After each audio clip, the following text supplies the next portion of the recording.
Gayatri Sanjay Jadhav, doctor Sharadchandra Pawar college of agriculture Baramati येथे चतुर्थ वर्षाची विद्यार्थिनी आहे। आज रावे कार्यक्रमाअंतर्गत आज आम्ही प्रगतशील शेतकरी दीपक जगताप यांच्याकडे मुलाखत घेण्यासाठी आलो आहोत। मी दीपक विनायक जगताप, गाव निंबूत, तालुका बारामती। मी तसं बघायला गेलं तर आमचं वडिलोपार्जित हे कुटुंब शेतीच करायचं। मला लहानपणापासून शेतीची आवड, त्याच्यामुळं आपल्याला काहीतरी वेगळं काहीतरी करायचं। शिक्षण झालं, माझं शिक्षण 12वी झालं। 12वी झाल्यानंतर मी लगेच शेतीमध्ये आलो। फार प्रचंड प्रमाणामध्ये शेतीची आवड होती। लहानपणी असताना मी पालेभाज्या वगैरे हा विक्रीसाठी मी गावामध्ये न्यायचो। तिथून 2 पैसे यायचे। पैसे आले की आवड खूप निर्माण झाली की आपण शेतीच करायचं। बरं, आता शेती करायला लागल्यानंतर आता आपल्याला काहीतरी वेगळं करायचं, तर म्हणून काय करायचं म्हटलं, काहीतरी फ्रूट वगैरे आपण करूयात म्हटलं। कारण हा बारामती तालुका हा पश्चिम बारामती तालुक्याचा भाग आहे। इकडं जर बघायला गेलं तर कारखानदारी भरपूर आहे। हा सोमेश्वर कारखाना वगैरे असेल नजदीक आहे, त्याच्यामुळे ऊसाचा पट्टा हा ओळखला जातो। पण इथं फळबाग लागवड कोणाची नव्हती, म्हटलं आपण फळबाग करावी। त्याच्यामुळे 2006-07 साली 1 एकर अंजीर लावलं, संत्रा लावली, मोसंबी लावलं, डाळिंब लावलं।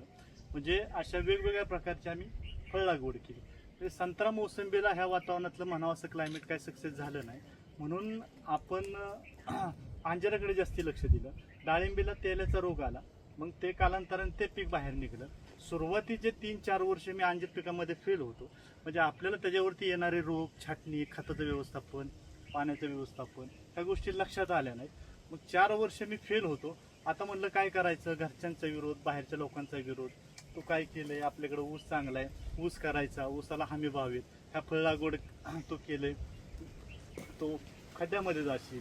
म्हणलं आता आपल्या पिकात, आपल्या हातातनं हे अंजीर पीक जर गेलं तर आपल्याला परत पारंपरिक पद्धतीवरती यावं लागेल। मग आपण कुठे चुकतोय, आपले छाटणीचं व्यवस्थापन कसं आहे, खतांचं व्यवस्थापन कसं आहे, आपण निसर्गाला ओळखू शकतोय का, तर ह्या सगळ्या गोष्टीचा अभ्यास केला, म्हणजे चटके घेऊन अनुभव घेतलेले। आज 2006-07 साली 1 एकर अंजीर लागवड होती, तर आज 8 एकर अंजीर लागवड आहे। त्यानंतर ह्या पिकामध्ये एवढं मी सक्सेस होत गेलो की खूप ह्या पिकाने मला यश दिलं। आज 8 एकर ह्याची लागवड आहे। आपल्याकडे साधारण दिनकर व्हरायटी, रेड पुनाफिक व्हरायटी आणि जम्बो व्हरायटी अशा 3 व्हरायटी आहेत आपल्याकडे। आणि वर्षातून 12 महिन्यातून 10 महिने डेली हार्वेस्टिंग असतं, एकही दिवस गॅप नसतो।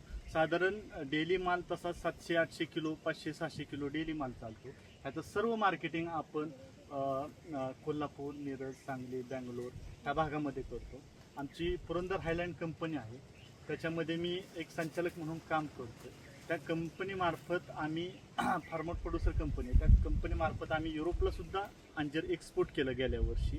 आता अजून त्याचे ट्रायल्स वगैरे चालू आहेत, खूप मोठं काम चालू आहे कंपनीचं। म्हणजे शेती तुम्हाला करायची जर असेल तर तुम्ही निसर्गाला ओळखता आलं पाहिजे। ज्या शेतकऱ्याला निसर्गाला ओळखता येईल तो शेतीमध्ये सक्सेस आहे। खरा शेतकरी हा सायंटिस्ट आहे। शेतकऱ्यांनी एक शेतीकडे एक व्यवसाय म्हणून पाहिलं पाहिजे। मी नवीन मुलांना पण सांगू शकतो की तुम्ही शेती एक व्यवसाय म्हणून करा। घरातले आपले वडील लोक आपल्याला म्हणतात की बाळ तू शेती करू नको, बाळ तू शेती करू नको, पण हा निगेटिव्ह हे विचार हे नवीन मुलांच्या डोक्यामध्ये आले की त्यांच्या मनामध्ये डोक्यामध्ये एक विचार राहतो की याला घरचे आपल्याला सांगतात ती शेती करू नको। खरंच बाबा शेतीमध्ये काही नसेल, पण मी तुम्हाला सांगतो शेतीमध्ये खूप काही आहे। मी आज शेतीमधनं खूप काही करू शकलो। आज तुमच्यासमोर जे मी बोलतोय हे केवळ ह्या पिकामुळे बोलतोय। आज ह्या ॲग्रिकल्चरच्या मुली आलेले आहेत, हे आज ह्या कशामुळे आलेत, ह्या पिकामध्ये मी सक्सेस झालो म्हणून तुम्ही लोक आलेले आहेत आणि मी तुम्हाला लोकांच्या सर्वांसमोर हे बोलू शकतोय। सर, आपल्याकडं अंजिरामध्ये किती क्षेत्र आहे? आज टोटल 10 एकर क्षेत्र आहे।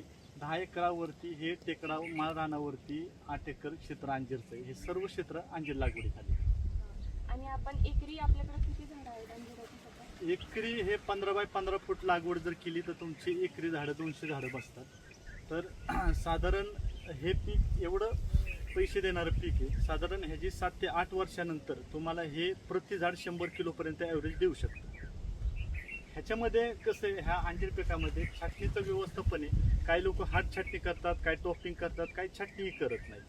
म्हणजे ज्याच्या त्याच्या विचारावरती डिपेंड आहे। आम्ही सर्व हात छाटणी करतो, पण हात छाटणीला एक रिस्क राहते की तुमचं खताचं व्यवस्थापन, पाण्याचं व्यवस्थापन जर चुकलं तर हा शेंडा पूर्ण पळ काढतो, माल धरत नाही. कुठेतरी शेंडा थांबण्याच्या पिरियडला हा इथं फक्त वरती माल काढतो, खाली पूर्ण हा मोकळं जातो. आज जे तुम्ही पाठीमागं झाड बघताय ह्याचं हार्वेस्टिंग चालू आहे. हे जो 4 ते 5 महिने झालं ही बाग चालू आहे. ह्याचं हार्वेस्टिंग आता संपत आलेलं आहे. 90% हा प्लॉट संपलेला आहे.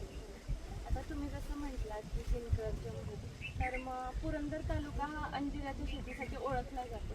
मग आता तुम्ही बारामती तालुक्यामध्ये अंजिराची शेती एवढ्या मोठ्या प्रमाणावर करत आहात. मग तुमचं काय म्हणणं आहे की शेतकऱ्यांनी बारामतीच्या हवामानानुसार कोणत्या व्हरायटी, कोणती जात लावली पाहिजे या भागात? तसं बघायला गेलं तर महाराष्ट्रामध्ये पुणे जिल्हा अंजरमध्ये ओळखला जातो आणि पुणे जिल्ह्यातून पुरंदर तालुका हा अंजिरामध्ये ओळखला जातो. आज आम्ही पुरंदर बारामतीच्या बाँड्रीवरती आहे, पण अंजीर खूप चांगल्या प्रतीचं येतं. असं शेतकऱ्यांनी समजू नका हे अंजीर इथं येतं इकडे येणार नाही.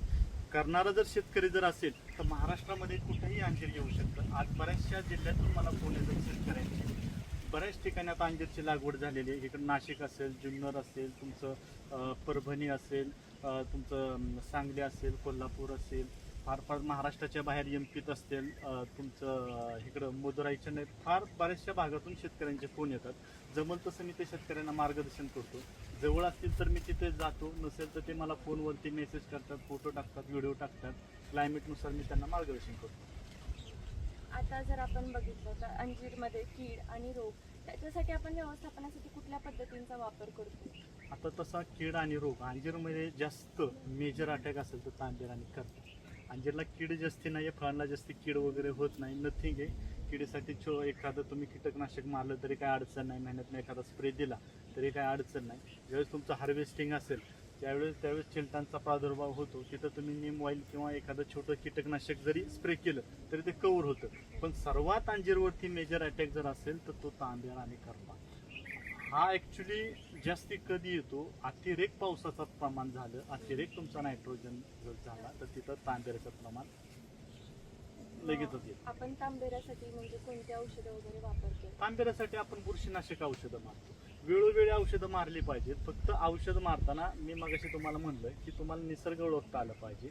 निसर्गाला आदल बदल ओळखून तुम्ही अगोदर प्रिव्हेंटिव्ह स्प्रे गेले पाहिजे. तर सगळ्यात घातक वातावरण असेल तर आभाळ आलं तर तुमचे खूप मोठ्या प्रमाणात आणि अतिरेक पाऊस झाला, आर्द्रता जास्त वाढली तर तिथे तुमचा तांबेरा जास्त येतो. मग तुमचे मायक्रोन्यूट्रिएंट असतील, NPK असेल, ह्या सर्व खतांची ह्या पानांना कोणती कमतरता आहे, नक्की ह्याच्यावरती कुठले स्प्रे केले पाहिजेत, नक्की ह्याच्यावरती कोणता घटनेन कमी आहे, ह्याच्यावरती शेतकऱ्यांनी व्यवस्थित लक्ष केलं पाहिजे. आणि पाणी व्यवस्थापनासाठी आपण कोणती पद्धती म्हणजे ड्रिप, स्प्रिंकलर यापैकी कोणती फायदेशीर आहे अंजिराच्या शेतीमध्ये? अंजिराच्या शेतीमध्ये फ्लड आणि ड्रीप ह्या दोन्ही गोष्टी फायदेशीर आहेत. आता तुम्ही पाहत असताल तिथं आपण सगळे बेड केलेले आहेत. तर ह्या बेड वरती काय केले, ह्याची छाटणी सप्टेंबर महिन्यामध्ये असते. अतिरेक पाऊस जर झाला तर पूर्ण पाणी खाली लीच होतं. उन्हाळ्यामध्ये जास्त पाणी लागतं कारण हार्वेस्टिंग चालू असतं, त्याच्यामुळे वरतून आपण ड्रिपमधनं खतं देतो आणि साईडनं आपण फ्लडने पाणी सोडून देतो.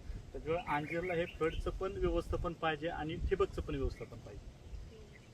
आता अंजिराची शेती बघितली आपण आणि कीटकनाशक, शेतकऱ्यांचं कसं होतं, शेतकरी म्हणजे पान घेऊन जातात, दाखवतात असं. मग शेतकऱ्यांनी किती माहिती ठेवली पाहिजे आपल्या पिकाबद्दल, असं तुम्हाला काय वाटतं? शेतकऱ्यांनी एक चार्ट तयार केला की झाडांना कोणते अन्नद्रव्य पाहिजे.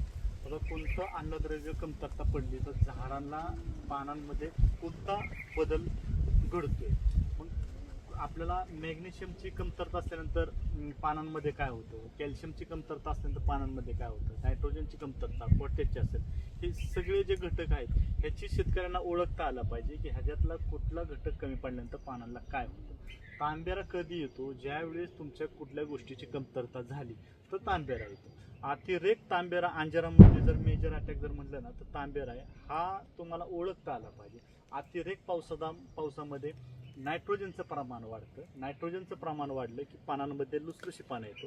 लुसलुशी पानं आला की तिथं पानं कमकुवत होतात आणि तिथं तांबेरा तुमचा लगेच येतो. तुमच्या लक्षात आलं पाहिजे की नायट्रोजन दाबण्यासाठी आपल्याला कुठल्या गोष्टी देणं गरजेचं आहे. माझ्या अनुभवानुसार तुम्हाला नायट्रोजन दाबण्यासाठी पोटॅश देणं गरजेचं आहे. म्हणजे ह्या सगळ्या गोष्टी तिथं आपल्याला नायट्रोजन दाबता येतो. म्हणजे वेळोवेळी अशा गोष्टी आपल्या लक्षात आल्या पाहिजेत. आता तुम्ही म्हटला की तुम्ही अंजीर एक्सपोर्ट केलेले आहेत युरोपमध्ये आणि अजून कोणत्या कोणत्या देशामध्ये, तर मग हे तुमच्या लक्षात कधी आलं की आपण आता अंजीर एक्सपोर्ट करूयात? तर आमच्या कंपनीपासून तो सुरुवातीपासून एकच ध्येय होता की कंपनीने शेतकऱ्यांसाठी काहीतरी केलं पाहिजे. मग आपल्या ह्या भागातल्या शेतकऱ्यांचं काहीतरी माल हा परदेशामध्ये गेला पाहिजे. तर काही जर थोडाफार 30-40% जरी माल बाहेर जरी गेला तरी राहिलेल्या शेतकऱ्यांचे इथे सुद्धा पैसे होतात आणि तिकडच्या गेल्यांचे तिकडे सुद्धा पैसे होते. आता ते काम थोडंसं चालू आहे अजून.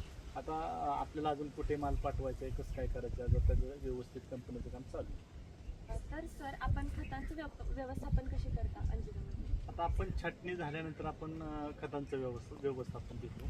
आपण बऱ्यापैकी ह्या झाडांना लेंडी खत देतो. आणि मी सुरुवातीचे ज्यावेळेस अंजीर बाग लावली सुरुवातीची 2006-07 साली, त्यावेळेस मी रासायनिकचं प्रमाण खूप मोठ्या प्रमाणात देत होतो. म्हणजे अगदी एका झाडाला किलोमध्ये देत होतो.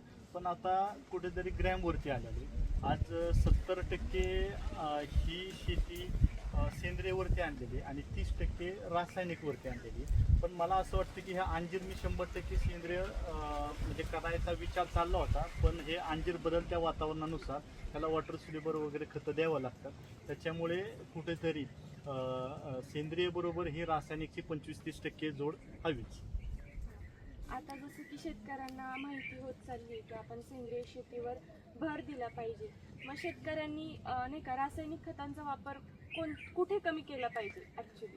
तुम्ही जास्त अतिरेक रासायनिक खतांचा वापर जर केला ना तर तुम्ही ही जमीन ही तुम्ही पूर्ण नाशवंत करताय. आज ही पिढ्याने पिढ्या ही जमीन आलेली आहे आणि आपल्याला पिढ्याने पिढ्या ही पुढे चालवायची जर असेल तर तुम्ही जास्ती करून ह्या सॉईलवरती लक्ष देणं गरजेचं आहे. तर तुम्ही जितकं कमी प्रमाण तुम्हाला रासायनिकचं देता येईल तेवढं द्या. झाडाला अतिरेक खतांची अजिबात आवश्यकता नसते. त्याच्यामुळे तुम्ही झाडाखाली आच्छादन पाष्टाचं करू शकता. तुम्ही अतिरेक रासायनिक खतं जर वापरली तर तुमच्या जमिनीतील गांडूळ मरू शकतात. तुम्ही पाष्टाचं आच्छादन केलं तर तुम्हाला पाण्याचं प्रमाण पण कमी लागतं आणि तुमची गांडुळांची संख्या वाढते आणि तुमचा कार्बनी मेंटेन राहतो. आता तुम्ही जसं म्हटलं की आपण हार्ड छाटणी करतो अंजिरामध्ये, मग त्याबाबत थोडी माहिती. आता हात छाटणी आम्ही का करतो, कारण आता आम्हाला हात छाटणीचं तंत्रज्ञान माहिती आहे. हात छाटणीला एक आहे की माल तुमची सुरुवातीच्या पानापासून सेटिंग जर करायची जर म्हटलं ना तर तुम्ही सगळ्यात जास्ती नायट्रोजनवरती लक्ष द्या. नायट्रोजन जेवढा तुम्हाला दाबता येईल तेवढा हात छाटणीला हा नायट्रोजन दाबा. मी सगळ्या शेतकऱ्यांना तुमच्या मार्फत सांगू इच्छितो की जेवढं तुम्हाला नायट्रोजन दाबता येईल तेवढं तुम्ही नायट्रोजन दाबा. नायट्रोजन जर तुम्ही दाबलं तर तुम्ही ह्या पिकामध्ये ह्या हात छाटणीमध्ये सक्सेस होऊ शकता. तसेच आणि आता आपण शुगर केन ट्रॅशचं मल्चिंग करतोय, त्याच्यामधून आपल्याला काय फायदा होतो? ह्याच्यामधून आपल्याला ऑर्गॅनिक चांगला कार्बन मिळतं आणि दुसरी गोष्ट पाणी फार कमी प्रमाणामध्ये लागतात आणि जमीन आपली चांगली भुसभुशीत राहते. आता शेवटी म्हणजे शेतकऱ्यांना तुम्ही काय संदेश द्याल की अंजीर ह्या शेतीमध्ये सुद्धा आपल्याला प्रगती करता येऊ शकते, अंजिराला सुद्धा एक महत्त्वाची शेती म्हणून शेतकऱ्यांनी पाहावं, यासाठी तुमचा काय संदेश असेल? आता मी शेतकऱ्यांना सांगेल की तुम्हाला अंजिरामध्ये एकरी 10,000 बी होऊ शकतात आणि एकरी 10 लाख सुद्धा होऊ शकतात. प्रत्येक शेतकऱ्याच्या करण्यावरती डिपेंड आहे. प्रत्येक शेतकऱ्याची छाटणी असेल, त्याचं व्यवस्थापन असेल, खतांचं व्यवस्थापन असेल. अंजीर खूप पैसे देणारं पीक आहे. व्यवस्थित शेतकऱ्यांनी जर काळजीपूर्वक लक्ष देऊन जर केलं, शेतकरी हा बांधाव फिरणारा नको आहे. शेतकऱ्यांनी स्वतः व्यवस्थित लक्ष दिलं पाहिजे.